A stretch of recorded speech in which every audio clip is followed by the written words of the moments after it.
At the family reunion, in front of 52 people, my mother raised her glass, pointed straight at my sister, and declared, "This is the daughter who truly knows how to love her parents. That other one? She's never done anything worthwhile." I stood there, frozen. That woman, the one who had taken thousands of dollars I sent over the past 9 years, whose mortgage I covered to keep them from losing their house, whose hospital bills, utility payments, and tuition fees I quietly paid, was now wiping it all away, as if I never existed. I didn't say a word. I didn't shout. I didn't expose her in front of everyone. I just pressed my lips together, forced a smile so cold it burned, and silently walked away from the gathering, the very place where the last shred of love I had left for them was killed. And the next morning? 38 missed calls. From people who had just realized the wallet they were used to reaching into had been locked. If you've ever felt invisible in your own family, if you've ever sacrificed everything only to be met with silence, if you've ever asked yourself, "Am I asking for too much just to be acknowledged?" then this story is for you. Leave a comment telling me where in the world you're watching from. I want to know just how far this story can reach. My name is Lana. I'm 33 years old. A Mexican-American woman living and working in Chicago, the city of skyscrapers, of speed, and of people constantly racing to prove their worth. I'm a financial manager, a job that demands precision, clarity, and absolute patience. By day, I manage millions of dollars for clients. By night, I count the wounds inside me, the ones you can't put into numbers, but that never stop aching. I'm the second daughter in an immigrant family. We weren't wealthy, but we lived by unspoken rules. My parents came to America with nothing but bare hands and the unwavering belief that sacrifice was the measure of a person's worth. What they never said out loud was this: sacrifice only mattered if it came from the child they chose. And that child wasn't me. It was Marin, my older sister. The one they always called Mom's Angel, the pride of the family, the daughter who truly knows how to love. And me? I was the quiet one, cold, emotionless. I wasn't good at showing affection. I wasn't one to cling.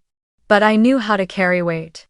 For the past 9 years, I had been the one quietly standing in the background, paying off the mortgage when my parents nearly lost the house, covering hospital costs when my dad had a stroke, paying tuition for my niece when Marin lost her job.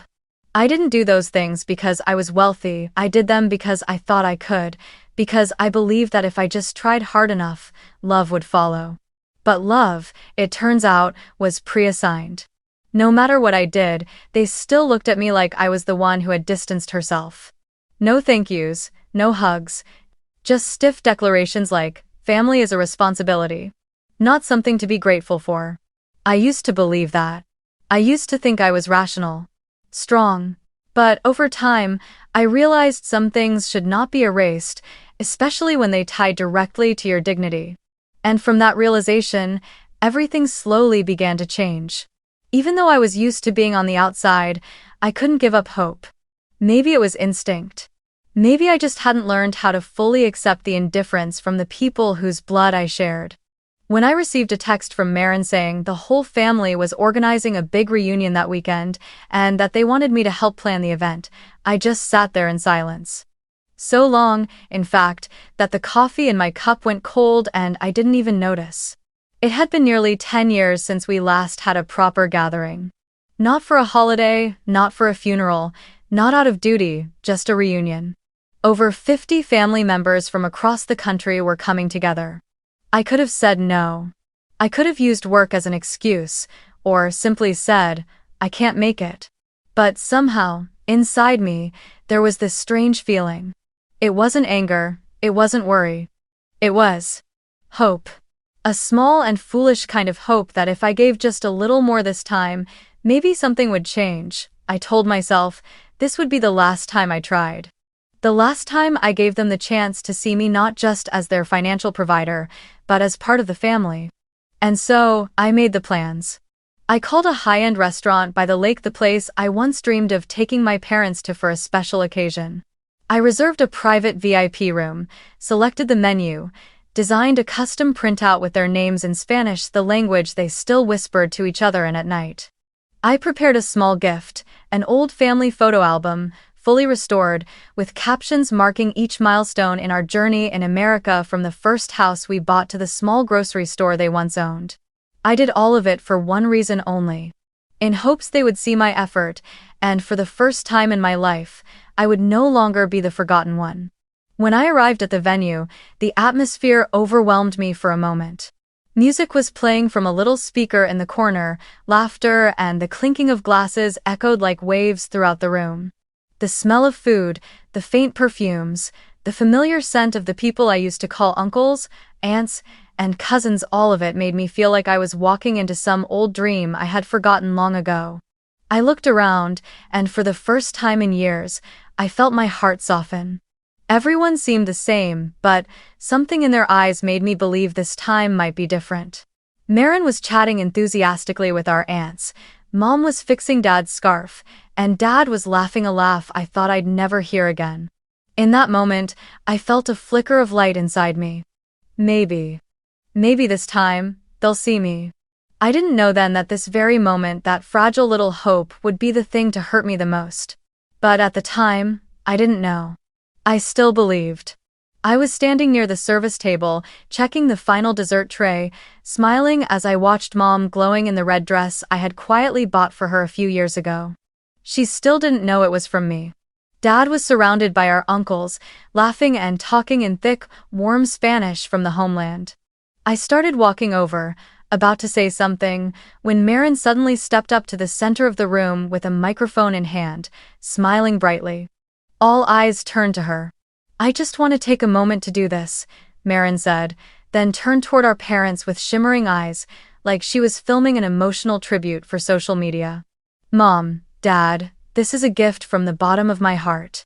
She then held up a large wooden frame, polished oak, displaying crisp, high-resolution photos from throughout the family's history, old pictures of Mom hugging Marin in the kitchen, Dad walking Marin to school on her first day, the whole family at a picnic in the park. The room burst into warm laughter, some even applauded. But I stood frozen. Because among those nearly 20 photos in that grand frame, not a single one included me. Not one. I swallowed hard. Suddenly, the room felt a few degrees colder. My heartbeat slowed. It was the kind of pain that feels like someone quietly stabbed you in the chest without needing a knife. I tried to stay calm, telling myself, maybe it was unintentional, maybe she just forgot. But before I could even come up with a reason to forgive, my mother stood up. She raised her wine glass high, and with a proud smile, she said loudly, This is the daughter who has always loved and stood by us." She turned and pointed directly at Marin. "This girl is the one who truly takes care of her parents. Always thinks of the family." And then, like a blade of ice, she ended with a sentence I will never forget. "The other one has never lifted a finger to help." I know. The room fell so silent I could hear the wine glass touch the porcelain plate. Some people turned to look at me.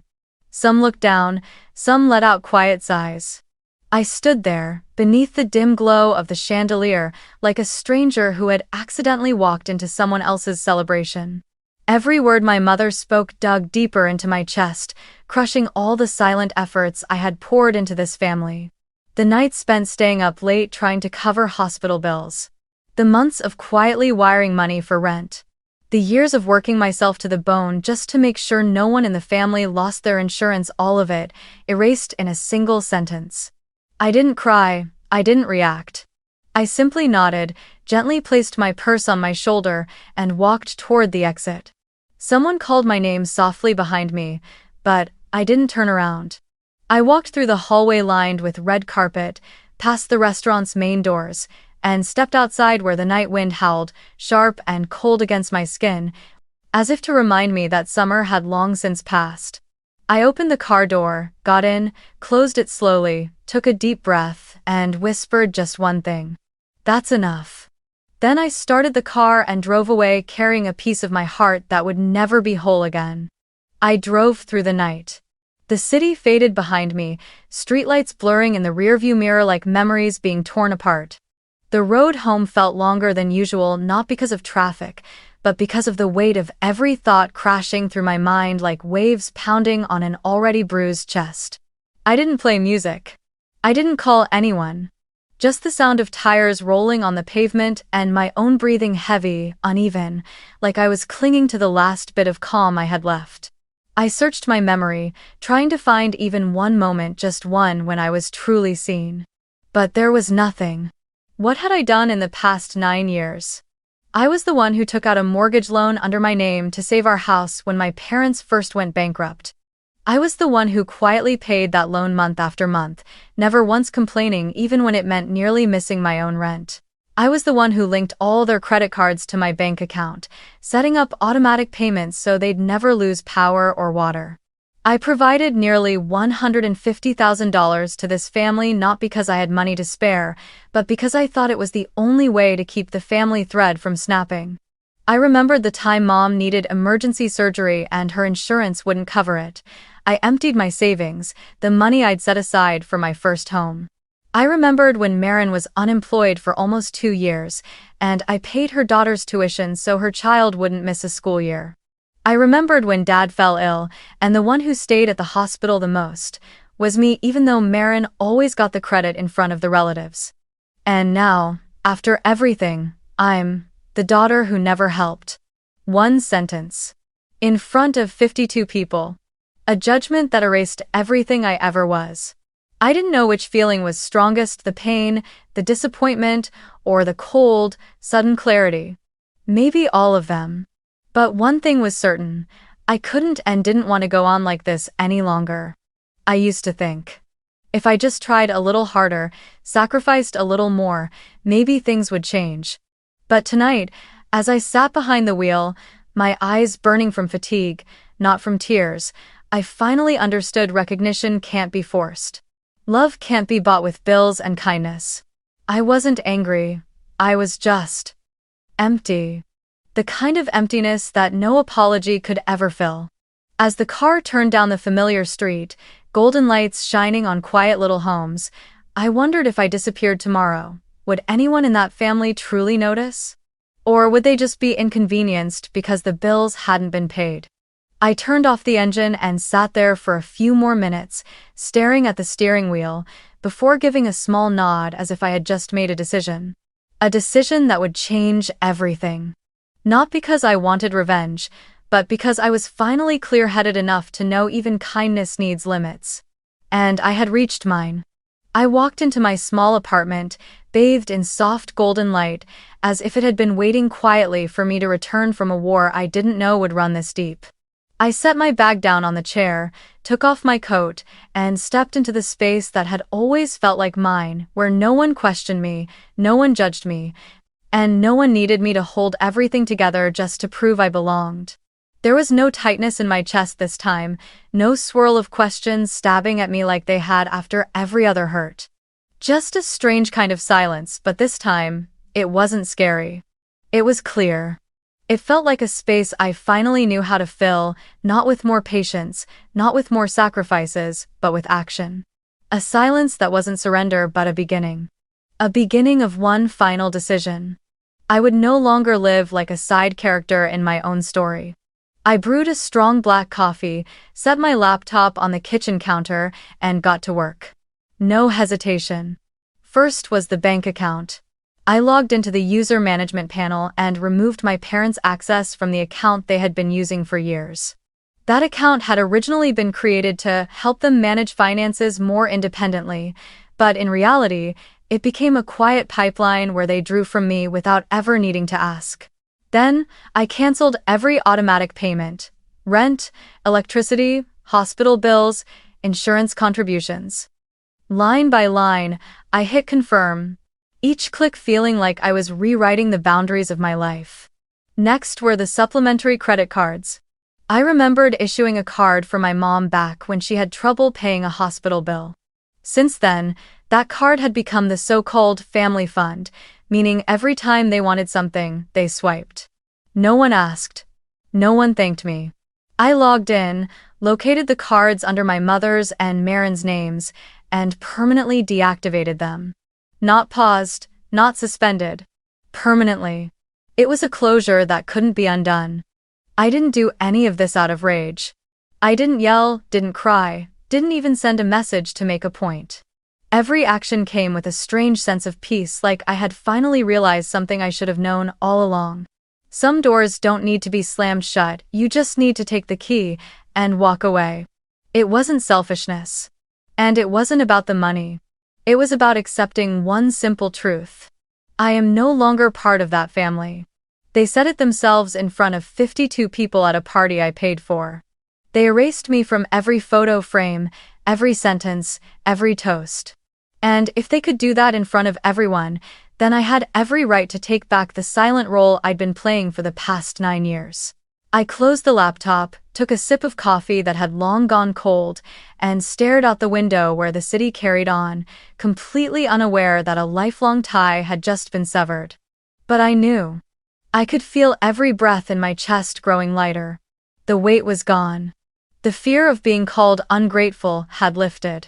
There was only me, and for the first time in a very long while I allowed myself to stop carrying, stop saving, stop enduring just because we shared a last name. The next morning, my phone started buzzing nonstop at 6:17 a.m. I had just stepped out of the shower, hair still damp, towel draped loosely around my shoulders, when the screen lit up with missed calls: 17 from Marin, 11 from Mom, and the rest from unknown numbers I could only assume were from the hotel or relatives. I placed the phone down on the kitchen counter, poured myself a glass of water, and sat. I wasn't in a rush. I no longer felt obligated to fix everything right away. Around 6:50, the phone rang for the 39th time. It was Marin. I answered. Her voice came through instantly, no greeting, no pause. "What the hell did you do? You cut everything off, didn't you? Mom and Dad got turned away at the hotel, the tour was cancelled, their credit card doesn't work. They're standing outside in the cold with nowhere to stay. What do you want?" I stayed quiet for a few seconds. In my mind, I pictured Mom standing beside her, that furrowed brow, that confused look in her eyes. But I didn't feel guilty, I just felt at peace. I responded in a tone so calm it surprised even me. "I didn't do anything harsh, Marin. I just took back what no longer belongs to me." Marin's voice shot up, hoarse with rage. "You know they depend on you. How could you be so heartless? They have nowhere to go." I pressed my fingers lightly around the glass of cold water. My mind went back to last night, to when Mom stood in the middle of the party, raised her glass, and pointed at Marin. "This is the daughter who has always loved us." Then turned to me and said I had never helped. I inhaled once, slowly, and answered without anger, without venom, just as if I were stating a fact. "You're the one who always loved them, remember? Take care of them." There was a pause on the other end. I heard Mom's voice faintly in the background. What did she say? Marin didn't respond right away. I could imagine her face stiffening, the confusion rising in her throat. Then her voice came back, softer now. "Is this your revenge?" I shook my head, even though she couldn't see it. "No, Marin. This isn't revenge. I'm just stepping out. I've stood in that spot long enough to know that if I don't walk away, I'll keep getting stepped on." I hung up. I didn't wait for a reply. I didn't need anyone to call me back. The phone kept vibrating, but I had already silenced it. I left it on the table, turned away, and started the washing machine, the only thing in my apartment that actually needed me at that moment. I knew Mom wouldn't let this go easily. I knew Marin would come back with more blame, more tears, maybe even sharper words than before. But this time, I was no longer the daughter who would sit there trembling, waiting for the criticism to end, just to pull out my wallet again like a machine. I had made a choice. And that choice was to let them live with what they themselves had declared in front of the entire family, that I was nothing. So, this time, they would finally see what it really looks like, when I am nothing at all. And just how empty their lives feel without me. It only took 2 days. 2 days after Marin's call, I already knew what was coming next, and it came, exactly like the tired script I knew by heart: social media. Sunday morning, while I was brewing coffee, I got a message from a high school friend. "Lana, are you okay? I just saw your aunt's post." I didn't need to ask. I logged into my backup Facebook account, the one I used to quietly follow family updates without drawing attention. And right at the top of the feed, my mother's post was spreading rapidly across the Mexican community in Chicago. The photo was an old one, my parents sitting in the living room under dim yellow lighting, their faces weary and somber. The caption that followed was long and theatrical. "Some children, once successful, forget their aging parents. We never asked for much, just a warm home, a shared meal. But now, we've been abandoned. Shut out from the life of our own child. She cut off everything without a word. We have no place to stay, no money to live. We raised her with all our hearts, and in return, we get cruelty." The post quickly gained hundreds of comments. Some expressed sympathy, some were outraged. Others took screenshots and reshared it with captions like, "Filial piety is dying in today's world." I read every line not to hurt myself, but to fully understand. They had chosen to make me the villain openly, without hesitation. But this time, I didn't stay silent. I'd grown used to being distorted. I'd grown used to drowning in the role of the cold, heartless daughter that others had assigned me. And for that very reason, I was ready. I opened my laptop and went to a folder I had labeled Support History, where I had kept every bank statement, every bill, every hospital invoice, tuition payment, mortgage record, and transfer receipt. I pulled out the clearest pieces of evidence, attached the files, and wrote a post. No blame, no emotion, just facts. I opened the post with a single line. "If silence makes people believe I'm guilty, then maybe it's time I speak." I listed the support I had provided over the past 9 years. Total amount contributed, $150,724. Wushilo. Including 84 months of mortgage payments, 3 emergency surgeries, 2 years of tuition for my niece, 5 hospital bill payments, 22 utility bills, and 9 instances of debt coverage. I didn't name my parents. I didn't directly mention my mother's post. I simply stated numbers, dates, and documents, letting the truth speak for itself. The post was quickly reshared by friends, colleagues, and people who had witnessed me cancel vacations to send money home, who had seen me wipe away tears after phone calls with my family. The comments began to shift. Some wrote, "This is unbelievable." Others called me the forgotten daughter. One person reshared it with the hashtag number "The truth deserves to be heard." I didn't respond to every comment. I didn't feel vindicated. But inside, there was a peace I had never known before. As if, after years of living in the shadows of silence and pain, I finally had the chance to write my own story publicly, truthfully, and without fear of being twisted again. They chose social media to condemn me. I used the very same platform to reclaim justice for myself. No bitterness, no accusations. Just the truth, and for the first time in my life, the truth stood with me. 3 days after my post went viral, on a gloomy Wednesday afternoon when the skies over Chicago were blanketed in gray and the rain had been falling nonstop, the doorbell to my apartment rang. I looked through the peephole, and I wasn't surprised to see 3 familiar faces standing outside. My mother, my father, and Marin. All 3 wore dark coats, their faces heavy and tired. Marin kept her head down. My mother looked straight ahead. My father avoided eye contact. I opened the door. No greeting. I simply stepped aside to let them in. The air in the apartment grew heavier, as if they'd carried in years of unspoken weight. My mother was the first to speak.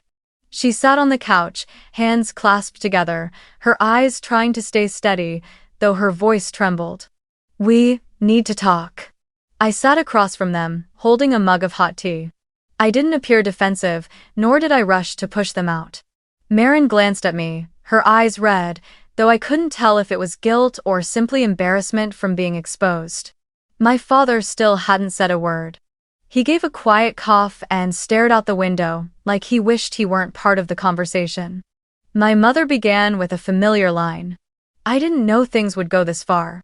Then she said she didn't mean to hurt me. That the words she said that night came from emotion, from losing control. That the Facebook post was just a way to release tension. That she didn't think I'd be so deeply hurt. Marin chimed in, saying, "You have every right to be upset, but didn't you go a little too far too?" I sat quietly as they spoke. I didn't react, I didn't show emotion. I waited. Waited until they stopped, not because they'd run out of things to say, but because they were beginning to realize my silence was more unsettling than any accusation. I set the cup down on the table and spoke, gently but firmly. "I'm not angry." My mother looked up, a flicker of hope flashing across her eyes, as if everything could be forgiven with those 3 words. But I continued. "I'm not angry because I've finally stopped expecting anything." I looked directly at her, each word slow and clear. "But when you stood in front of 52 people and said I never helped, you didn't just humiliate me. You erased my entire life. Every night I stayed up figuring out how to send money. Every month I stretched myself thin to keep the house. Every little hope that maybe if I just gave a little more, I'd be seen. You crushed it all in one sentence." My mother tried to speak, but I raised my hand gently to signal I wasn't finished. "I don't need an apology. I don't need explanations. Because you chose to do it publicly, so I'm choosing to end it publicly. Not out of bitterness, but because I've had enough. I turned to Marin. "You said I went too far? Did you not think that party was too far? I'm not seeking revenge, I'm just stopping exactly where I should have stopped a long time ago." My father finally spoke, his voice low and raspy.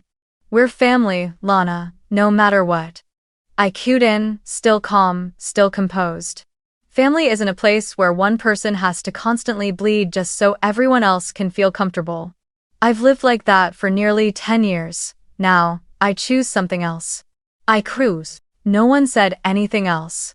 There were no tears, no yelling. Just 3 people sitting on a couch, facing the daughter they had once treated like a shadow. And now, that shadow had found its voice and they didn't know how to move forward without it. When they stood to leave, my mother turned back, eyes searching for some sign I might ask them to stay. But I only said softly, "I'm no longer angry, I'm just no longer staying."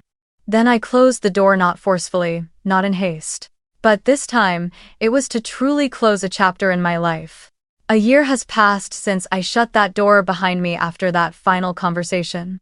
Time hasn't erased anything, but it has made everything clearer. What once felt like an open wound now rests as a faint scar on my chest, no longer painful, just a quiet reminder that I once walked through fire. News about my family still finds its way to me through friends, old acquaintances, or the occasional post I stumble upon on social media.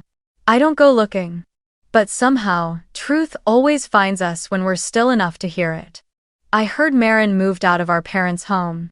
Apparently, after a loud argument when Mom asked her to help financially with the house, she said plainly, "I can't carry things the way she did." That sentence, though it came late, echoed in me like a rare kind of acknowledgement. Not one that needed my forgiveness, but one that helped me understand. Eventually, everyone is forced to face the truth, no matter how long they try to avoid it.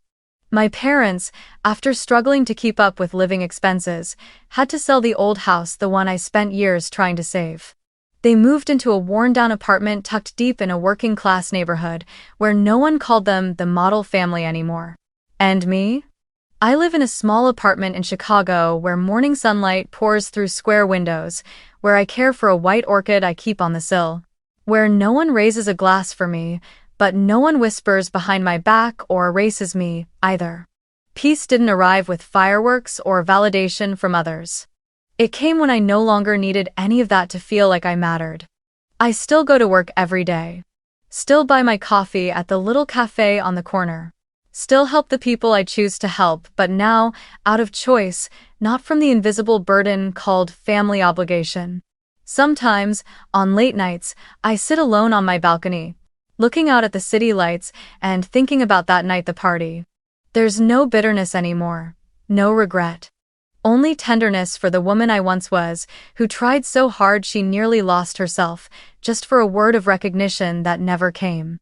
I've come to understand that there are glasses of wine that will never be raised in our name. Thank yous that will never be spoken. But that doesn't mean we're unworthy. In fact, it's only when we dare to let go of those things that we reclaim our dignity. I once gave quietly. And now, I've won quietly. No applause, no spotlight. Just a heart that feels light, like a glass that was never lifted, but no longer leaves me waiting. Because in the end, I chose myself. And for the first time, I truly began to live. If you've ever felt invisible in your own family, if you've ever sacrificed everything, only to be met with silence, if you've ever wondered, am I asking too much just to be seen? Then this story is for you. Not to reopen the wound, but to remind you. You are not alone, and you are not wrong for setting boundaries. Some relationships only become truly clear. Stop proving your worth through someone else's gratitude. Because sometimes, stepping out of a circle of pain isn't betrayal, it's growth, it's self-rescue. It's a message to yourself. You too deserve love without having to trade your entire life for it. If you saw yourself in this story, leave a comment below, share it with someone who might need to hear it. And if you want to walk with us through more stories of healing like this, don't forget to like, subscribe, and turn on notifications, because sometimes just one story is enough to help someone feel seen. And that's why we're here.